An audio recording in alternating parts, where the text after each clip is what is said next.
Guys, my name is अमर हुसैन और आप देख रहे हैं कोड विद अमर। आज की इस वीडियो में हमने बात करनी है डू वाइल लूप के बारे में। ओके, तो वीडियो स्टार्ट करने से पहले मैं आप सबको कहना चाहूँगा कि अगर आपने सी प्लस प्लस का फुल कोर्स सीखना है तो आप मेरे चैनल पर विजिट करें। यहाँ सी प्लस प्लस की सारी वीडियो स्टेप बाय स्टेप मैं डाल रहा हूँ ताकि आप इससे फ़ायदा उठा सकें।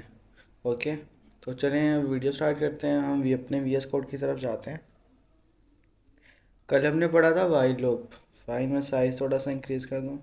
ओके, कल हमने वाइल लूप पढ़ा था। फाइन, वाइल लूप कैसे यूज़ करते थे मैंने कल आपको बताया था कि पहले वाइल लिखते हैं, फिर कंडीशंस की ये दो ब्रैकेट्स, उसके बाद राउंड ब्रैकेट्स के बाद ये कर्ली ब्रैकेट्स। इसके अंदर वाइल लूप का जितना भी डाटा होगा वो इसके अंदर आएगा। वाइल लूप के अंदर हमने एक कंडीशन लगाई थी कि नंबर जो है वो 1 से 10 तक प्रिंट हों, लेकिन जो 7 है वो प्रिंट ना हो।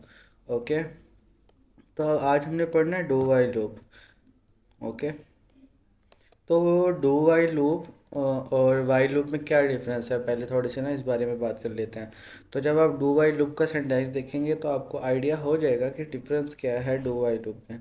तो डू वाइल लूप का सिंटैक्स ये होता है, जैसे स्पेल करें तब भी लिख देता हूँ मैं यहाँ पे, do while loop. Okay, do while loop, नाम से पहले डू आ रहा है, फिर वाइल आ रहा है, फिर लूप, तो साफ साफ जाहिर है इसका सिंटैक्स भी ऐसे ही है। पहले डू, उसके बाद फिर वाइल, और यहाँ पे ब्रैकेट्स, और यहाँ पे सेमीकोलन। ये जो डू वाइल लूप का सिंटैक्स है पड़ा। ओके, ये वाइल लूप का सिंटैक्स है। वाइल के बाद ब्रैकेट, राउंड ब्रैकेट, उसके बाद कर्ली ब्रैकेट्स। और डू वाइल लूप का सिंटैक्स ये है कि पहले डू होगा फिर वाइल होगा। ओके, अब डू वाइल लूप हम तब यूज़ करते हैं जब हमें कोई चीज़ पहले एग्जीक्यूट करवा के ना फिर कंडीशन चेक करनी हो। जैसे अगर मैंने करना होता ना यहाँ पे कि 1 से 10 तक काउंट करवाता, अगर मैं ये डू वाइल के साथ करता ना, तो डू वाइल लूप हम बेसिकली तब यूज़ करते हैं जब हमें ना कोई चीज़ ना पहले, अब देखें अगर कंपाइलर, आपको पता है कि कंपाइलर जो है वो लाइन बाय लाइन जो है वो रन करता है कोड। 22, 23, 24, 25 के बाद वो नेक्स्ट लाइन पे जाहिर सी बात आएगा 26 पे उसको डू मिला, उसने यहाँ से रन करना शुरू कर दिया। 27, 28, 29, 30 पे आके फिर उसने कंडीशन चेक की। आपको पता है ना कि compiler line by line check करता है। तो इसी तरह 26, 27, 28, 29, 30 के बाद उसने आगे कंडीशन चेक की। अगर अब ये कंडीशन ट्रू होगी तो ये दोबारा 26 पे चला जाएगा रन करने। ओके, अगर कंडीशन फॉल्स होगी तो वो सीधा यहाँ पे नीचे 31 लाइन पे आ जाएगा। तो डू वाइल लूप बेसिकली कैसे रन करता है, वो पहले डू को एक बार एग्जीक्यूट कर लेता, एग्जीक्यूट करने के बाद फिर वाइल की कंडीशन चेक करता है। वाइल लूप में क्या होता था, पहले कंडीशन चेक होती थी फिर वो एग्जीक्यूट करता था। उसकी रीज़न क्या थी, 17 लाइन पे क्या पहले कंडीशन है, और यहाँ पे क्या 26 लाइन पे पहले कोड है उसके बाद फिर कंडीशन है। ओके, ये थोड़ा सा डिफरेंस है डू वाइल लूप का और वाइल लूप का। एक बार फिर रिपीट कर देता हूँ। वाइल लूप पहले कंडीशन इसलिए रन करता है क्योंकि वाइल लूप में होती ही पहले कंडीशन है, फिर उसकी ब्रैकेट आती है यहाँ वाली। और डू वाइल लूप में पहले होता ही डू है, यहाँ पे पहले होता ही डू है, उसके बाद फिर वाइल होता है। तो इसलिए डू वाइल लूप इस तरह एग्जीक्यूट होता है कि पहले जो ऊपर का डाटा होता है वो एग्जीक्यूट हो जाता है, उसके एग्जीक्यूट होने के बाद जो वाइल लूप है वो एग्जीक्यूट होता है। ओके, अब इस डू वाइल लूप की थोड़ी सी एग्जांपल ले लेते हैं।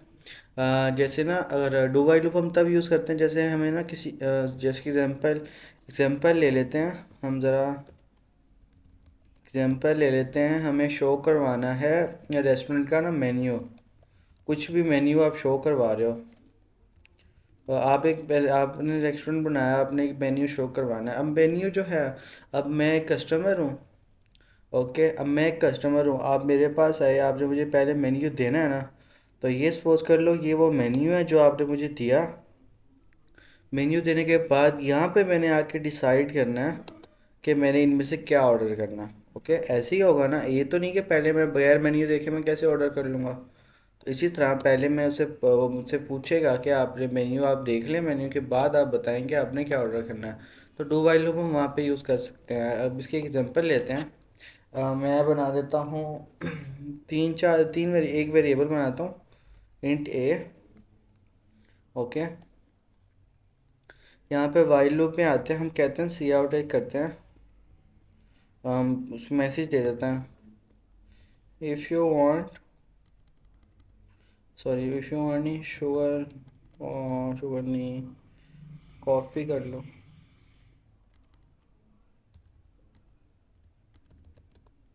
If you want coffee, coffee, अगर कॉफ़ी का ऑप्शन होगा ना तो कह देते हैं प्रेस करो वन। ओके।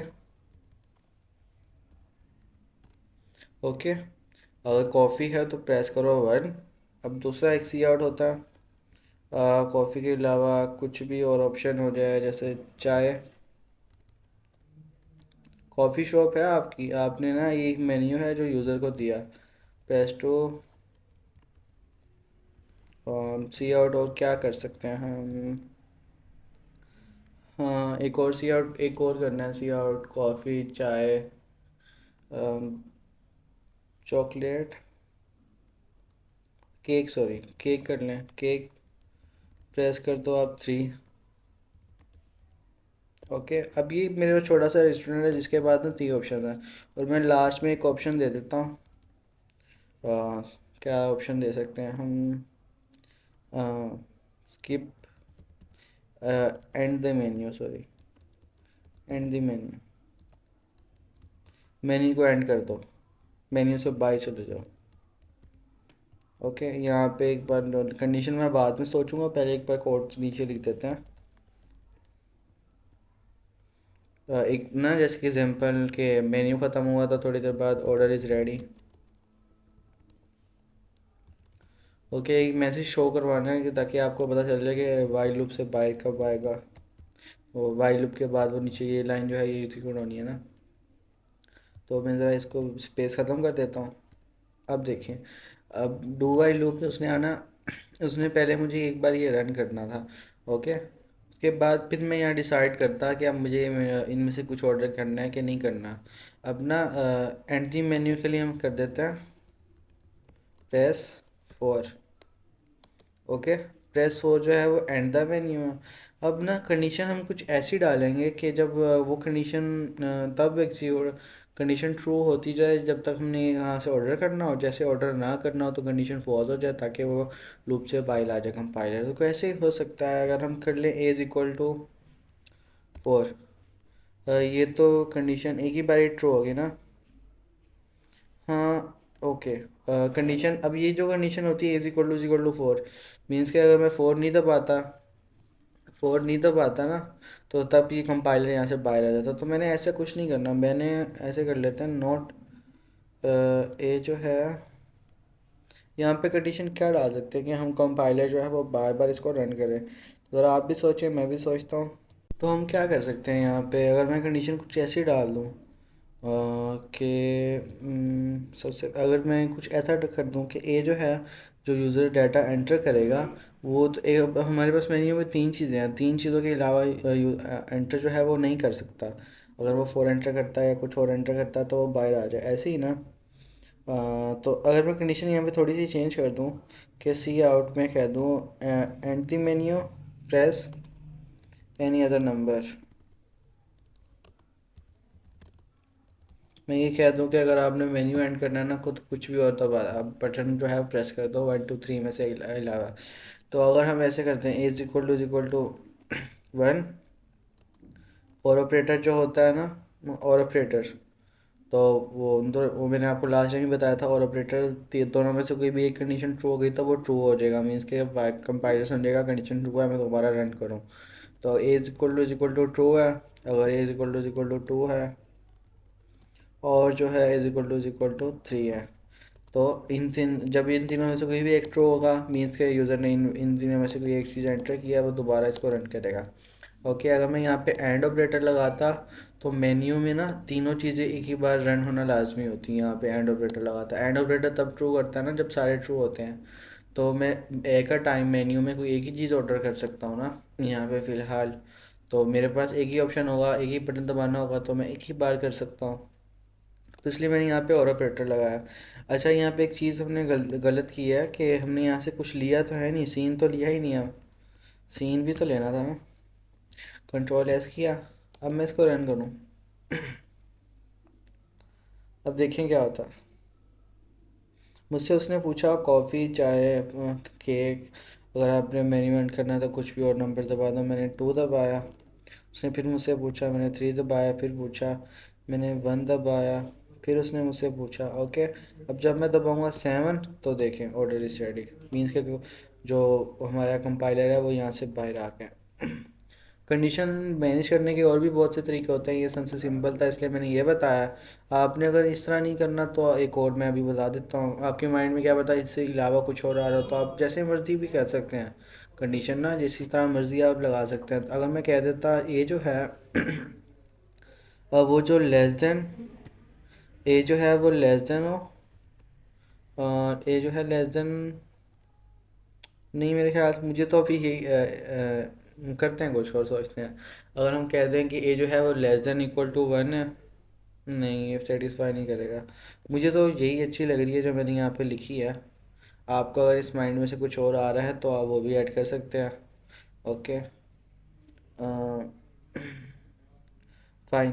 तो इस तरह हम डू वाइल लूप को ना यूज़ करते हैं। जैसे अब मेन्यू मैंने शो करवाना था तो मेन्यू में जाहिर सी बात है मैं यहाँ वाइल लूप नहीं लगा सकता, क्योंकि वाइल लूप पे फ्रंट उसकी है ही सही कि उसने यहाँ पे कुछ ना कुछ कंडीशन ट्रू। अब मैं यहाँ पे कंडीशन कैसे ट्रू करूँगा, मुझसे वो मेन्यू पूछेगा, मुझसे ऑप्शन पूछेगा तभी मैं उसको बताऊँगा ना। अब ऑप्शन जो लिखे होंगे वो मैंने इस ब्रैकेट के अंदर लिखे होंगे। फाइन। अब ब्रैकेट तब एग्जीक्यूट होगी जब कंडीशन ट्रू होगी, और कंडीशन तब ट्रू होगी जब मुझे मेन्यू का डाटा पता होगा जो मैं एंटर करूँगा। मेन्यू का डाटा मुझे तब पता होगा जब ये कंडीशन रन होगी, और ये कंडीशन जो है वो ब्रैकेट्स के अंदर है, ब्रैकेट उस टाइम रन होगी जब कंडीशन रन होगी। तो ये वाइल लूप का बेसिकली ये मसला हो। अगर मैं वाइल लूप यहाँ पे यूज़ करता ना, तो यहाँ पे जो भी मैंने कोड लिखा है इनमें से कंडीशन क्या है 1 2 3, और 1 2 3 मुझे तब पता चला जब ये डो जो है वो एग्जीक्यूट हुआ एक बार। तो जो यहाँ पे जो 1 2 3 लिखा होना था वो इस ब्रैकेट्स के अंदर लिखा होना था, और ये ब्रैकेट्स एग्जीक्यूट ही नहीं होती जब तक मुझे यहाँ से कंडीशन ट्रू ना होती। और यहाँ से कंडीशन ट्रू कब होती, जब मैं उसको नंबर बताता, और मुझे नंबर तब पता चलता जब ये कंडीशन रन होती। तो इसलिए यहाँ वाइल लूप एग्जीक्यूट करना मुश्किल है। आप क्या पता आपके माइंड में कोई और तरीका आ रहा हो, आप उस तरह कर लें वाइल लूप को, तो हो सकता है। लेकिन do while loop is a best loop for this method है। आप इस तरह डू वाइल लूप ना यूज़ कर सकते हैं। ओके, तो आज के लिए इतना ही। मैं आपको लास्ट में कहना चाहूँगा कि अगर आपने सी प्लस का फुल कोर्स सीखना है तो आप मेरे चैनल पर विजिट करें, आपको सारी वीडियोस मिल रही हैं।